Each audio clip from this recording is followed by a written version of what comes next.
Você acha que Lúcifer fazia parte do plano de Deus também, como um antagonismo ao bem, à fé, ou não? Essa é uma super pergunta. Porque se ele sabe tudo... Por que ele criou Lúcifer?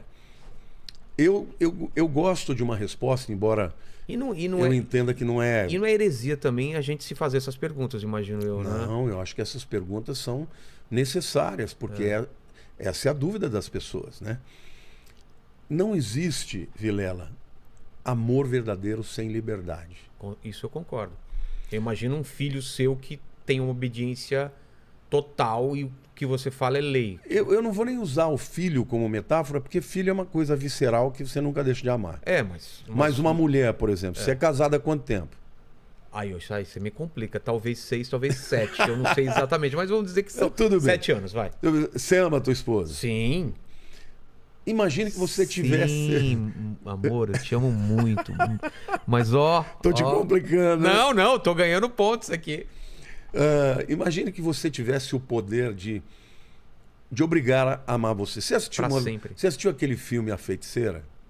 O filme ou a série?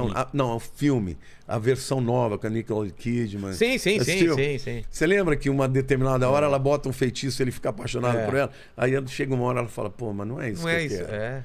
Aí ela conta pra ele fica louco da vida e depois ele acaba descobrindo que ele ama ela de verdade, né? Aí ele fala, mas será que isso aqui também não foi você? Aí o tio Arthur fala pra ele, fala assim, o nariz dela, quando ela faz assim, foi ela que fez ou você gosta mesmo? Não, eu gosto mesmo. Olha então ele começa a mostrar para ele como que era ele gostando. Aí ele vai... Né? Isso é só uma metáfora. Mas eu entendi. Eu penso que se Deus fizesse todo mundo amá-lo e aceitá-lo, sem a possibilidade, a liberdade de dizer não quero, ele nunca se sentia amado. Deus ele quer muito ter um relacionamento de amor. Então todos os seres que ele criou, ainda que soubesse, ele criou, porque dentre esses muitos permaneceram. Os anjos tinham livre-arbítrio? Total, Tanto que... escolheram. Total. O livre-arbítrio é um pressuposto do amor. É a escolha. Eu quero te servir. E Lúcifer, ele era perfeito não só nos seus caminhos. Ele era belo, ele era lindo. Ele era chamado de estrela da manhã. Sim. Então ele era o mais importante dos anjos. Ele liderava a adoração no céu. Deus até o momento que ele falou, por que eu vou dar adoração para ele? Olha como eu sou o cara. Deus sabia que aquilo poderia acontecer? Poderia não, que ia. Que ia? Que ia. E mesmo assim... Sabe o que é a onisciência de Deus? Eu tenho dificuldade de entender a onisciência. Deus sabe o que vai ser, Deus sabe o que seria. De todas as alternativas... Por exemplo, Adão escolheu pecar, não escolheu? Deus sabe até o final dos tempos a história do homem com Adão pecando, e ele sabe realmente como seria se o homem não pecasse. O que é uma hipótese para nós é verdade para ele. Entendi. Quando você falou do nome de Deus, eu sou o que sou, eu sou o que era, a eternidade faz com que Deus saiba de tudo antes dele dizer, haja luz. Todas as coisas já são do conhecimento dele. Então ele decidiu criar e todas as coisas vão convergir em Cristo. Até na queda do homem existe um propósito. Deus não foi Deus que fez o homem cair, mas foi a queda do homem que exaltou a Cristo. A primeira queda, a queda de Lúcifer, quando ele cai com um terço do céu, eles caem para onde? Porque tem gente que fala que o inferno é a própria terra, que é um outro lugar. Eles habitam os segundos céus. Vamos dividir então. Tem o primeiro céu é o firmamento, é isso que você vê, o azul. Tá. O segundo céu é onde estão os principados e potestades nas regiões celestiais. Mas fica onde isso? Fica em algum lugar do universo. Não é... Eu acredito que pode ser uma outra dimensão. Ah, tá. Mas eu acho que eles também interferem nessa dimensão. Ela está de alguma forma relacionada. Eles conseguem entrar pelos buracos de minhoca e transitar entre as dimensões. E o terceiro céu é Deus. É onde tá o trono de Deus. E os outros anjos? Ficam no terceiro céu. No terceiro céu também. É lá que está O reino de Deus está no terceiro céu. A gente tem o primeiro céu, segundo céu e terceiro céu. Ele cai do terceiro céu para o segundo céu. Isso. Junto com os outros. E tem acesso tanto à terra quanto ao terceiro céu. Ele tem acesso também? Tem, ué. Mas no livro de Jó não diz que ele estava passeando e de repente ele chega no trono de Deus e Deus fala, de onde você vem? E ele viu, vim de passear pelos mundos. Ele não está preso então, segundo? Não está. Ali é o reino dele. Ali é o reino dele. E a gente sabe disso porque, por exemplo, naquela oração de Daniel 9, em que Daniel começa a jejuar 21 dias, quando no 21º dia chega Gabriel. Aí Gabriel fala para ele, no dia em que você começou a orar, eu saí. Como é que um anjo demora 21 dias? Ele falou, mas o príncipe da Pérsia me resistiu. Que príncipe da Pérsia é esse? Não é o rei da Pérsia. Claro que não. É o principado da Pérsia, que barrou. Era uma luta espiritual. Depois quando a gente chegar, ou se quiser a gente já entra agora, na questão da batalha espiritual, a batalha espiritual nos ensina que existe territorialidade. Que não é a mesma...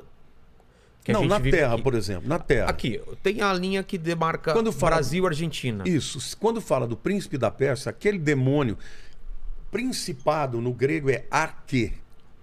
Arquê é uma palavra que significa primeiro em ordem tanto de idade quanto em ordem de poder. O que é arqueologia? É estudo das coisas primeiras, das coisas antigas. Mas o que é o arqui-inimigo? É o maior inimigo. Então, quando fala dos principados, são os arquês. São esses grandes demônios. É o maior demônio que tem, por exemplo, numa nação. Ele que comanda toda a agenda do inferno naquela nação. Tem o principal da Pérsia, tem o do Brasil, tem dos Estados Unidos, tem tudo. Mas eles seguem a mesma demarcação de território que a gente ou é outra demarcação? Eles seguem a demarcação, porque eles têm uma agenda para aquele povo. Entendi. Então, quando Gabriel estava vindo para falar com Daniel, ele falou, aqui você não passa. E aí a Bíblia diz que ele chamou Miguel. Quem é Miguel? Hoje é o cara. É o arcanjo. Hoje é o maior de todos.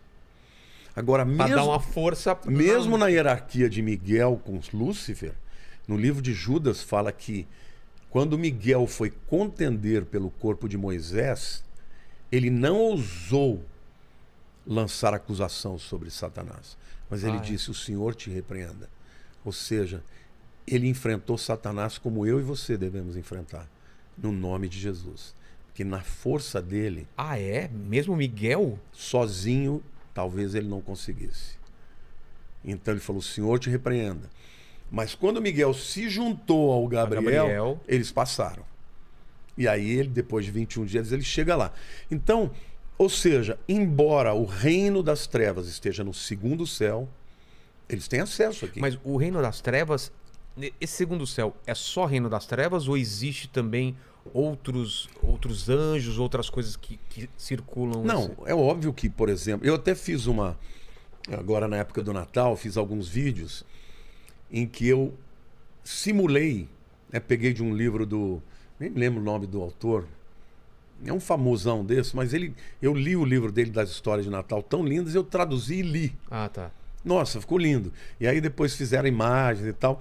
E eu contando a história, por exemplo, do anjo Gabriel, quando ele vem contar para Maria. Então Deus chama ele na sala do trono, falou: terceiro céu. No terceiro céu, eu tenho uma grande notícia para te dar, você vai ter que ir lá falar com Maria, assim, e tudo de maneira poética, né? E o diabo lá na sala. Então ele tem acesso? Lógico que tem. Ele tem acesso até o momento, no meio da grande tribulação, que está no livro de Apocalipse, capítulo 12. Então, isso eu não entendi. Eu entendi que ele estava preso ao inferno. Não, Satanás não. Satanás tá... Mas ele não foi condenado às profundezas? Não, ele hoje, na Terra, ele tem o Hades. Ele é o senhor do Hades. Mas ele não é restrito a lá. Quando a Bíblia fala dos principados e potestades das regiões celestiais, eles estão lá também. E eles estão na Terra também.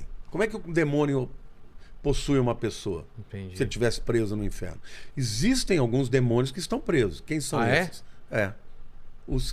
Os que copularam com as mulheres humanas e se tornaram pais dos nefilins. Esses, a Bíblia diz que eles estão guardados em trevas, aguardando o dia do juízo final.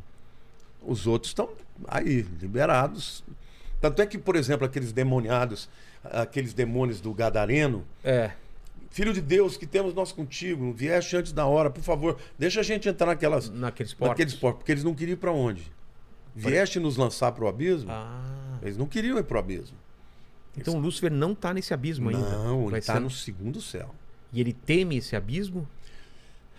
Cara, eu vou te dizer uma coisa.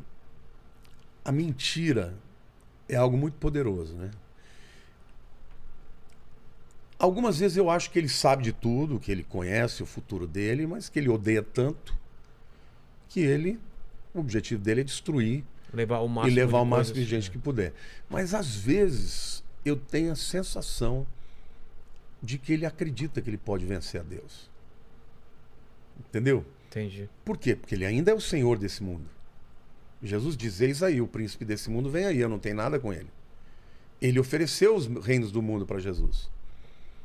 Te darei todos os reinos desse mundo se prostrado me adorares. E ele é o Senhor dos reinos desse mundo. Deus vai resgatar a terra através de Cristo.